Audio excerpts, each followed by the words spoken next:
y'all, it's Stream from Where the YoCals Grow, and as you can see, we are out in the front yard in the shade, and that's because in today's video, it is 10 herb crops for your shady spots. If you are new here, welcome, and if you are returning, I am so glad to see you all. Let's get growing, y'all. Okay, so the first things we need to talk about is when we decide to plant anything, whether it be herbs or vegetables, in or around our home, our patio, and our terrace. We need to track the sun. We need to see where it's going. We need to see where it sets. We need to know how long it sets there. Once you know that information, then you can decide what you can plant when and where. And that is really the hardest part of this whole thing when growing things in the shade, or more importantly, things that can tolerate shade and grow on your terraces and on your patios, or in your small places, or in your shady areas of your yards. So the first thing we want to talk about is what that means in the different phases or the different times of how many hours are in, whether it be full sun, partial shade, or full shade. So let's talk about those definitions, shall we? So full sun is 6 to 8 hours of direct sun in any location around your home.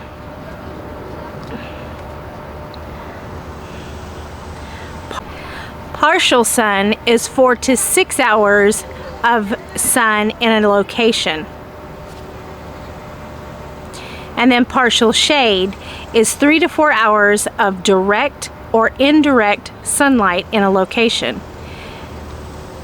And then of course, full shade, or what they call dark shade, is just that. It is completely shade. So if you don't have a location that is at least gets at least 2 to 4 hours of some type of either dappled sun or partial shade, filtered sun, then you might want to have to find a different location for a lot of the herbs that we're going to talk about. Okay, the first herb we're going to talk about is Anise Hyssop. Now, typically it likes to be grown in the sun. It wants that full sun, but it will tolerate partial sun. And what that means is, especially in us hotter climates here like in Texas, we don't want to give it like extreme heat.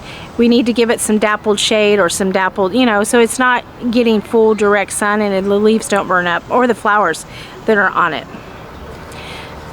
The next herb we're going to talk about is Borage or Borage. It's kind of tomato for me. Again, it's another one that will do well in direct sun, and it will become bushy and full and get lots of flowers, but it can tolerate partial sun.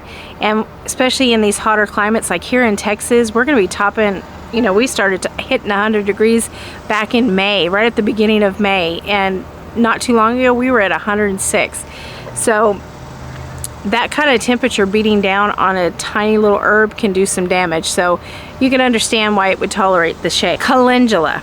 Now, one thing I want to say about calendula, this was my first year to ever grow it, and that's why I included it on my list. And I grew it in 2 different locations. I grew it in one location that was extremely sunny, that never got any type of shade. It got lots and lots. It got at least 6 hours of sun, and that plant is not doing so well.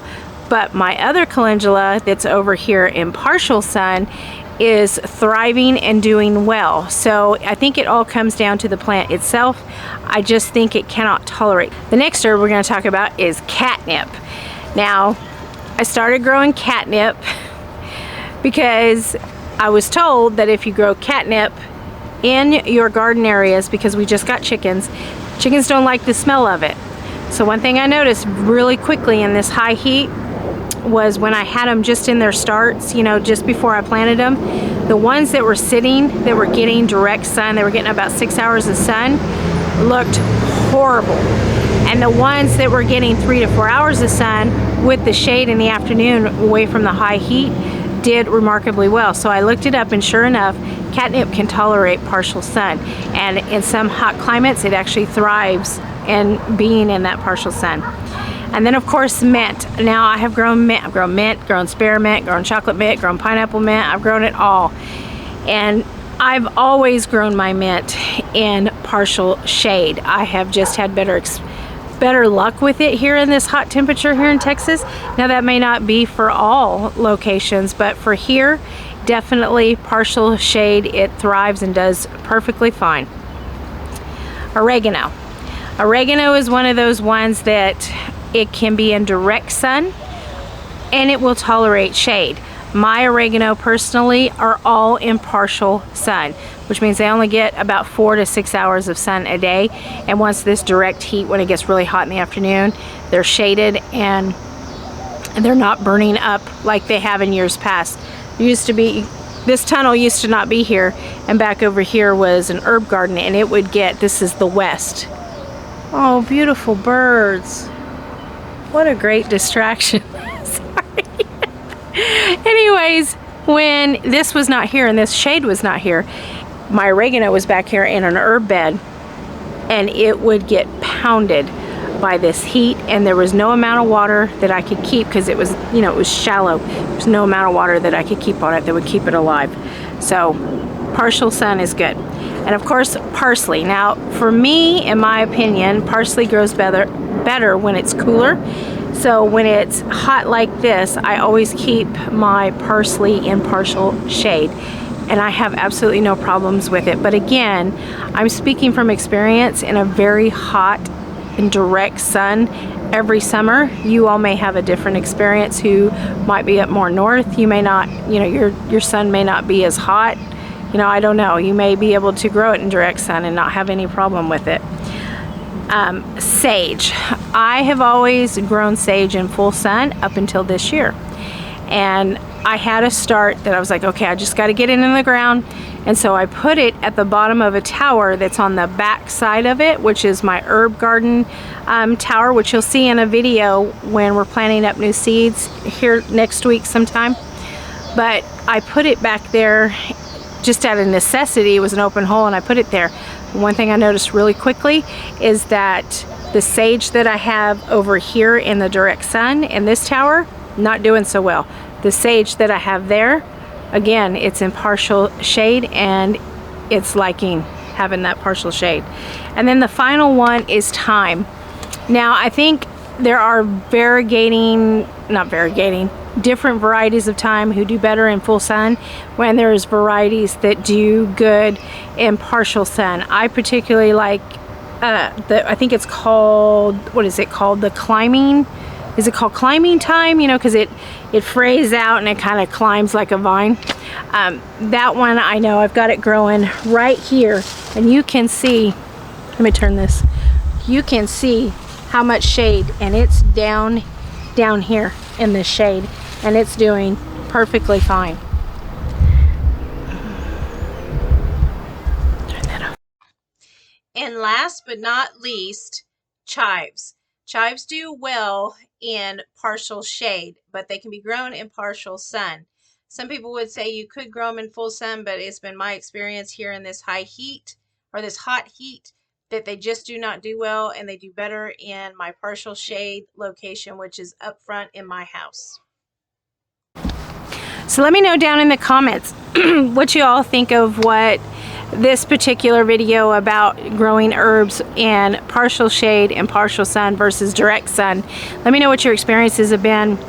You know, no matter what state you're in, let us know down in the comments what your experience has been, because like I said, I'm coming from an experience of a hot climate, and things here tend to do better when they have shade. I mean, you just look at the tomatoes behind me. These guys are doing much better than the tomatoes who are in the direct sun out front, which obviously the spider mites love the heat, because that's where they all are. They're not back here. But I also have tansy and marigolds and all kinds of crazy things planted back here. Maybe that's where I went wrong, but that's not about what this video is about. But in Texas, things need to have some kind of dappled shade because they just burn up in this heat if you don't do it. So again, let me know down in the comments. Tell me where you are. Well, tell us all where you are, more importantly, so that we all can learn and grow together. That's the most important thing about community. Community is not about me getting followers or subscribers. Community is about us coming together as growers and as gardeners and learning from each other.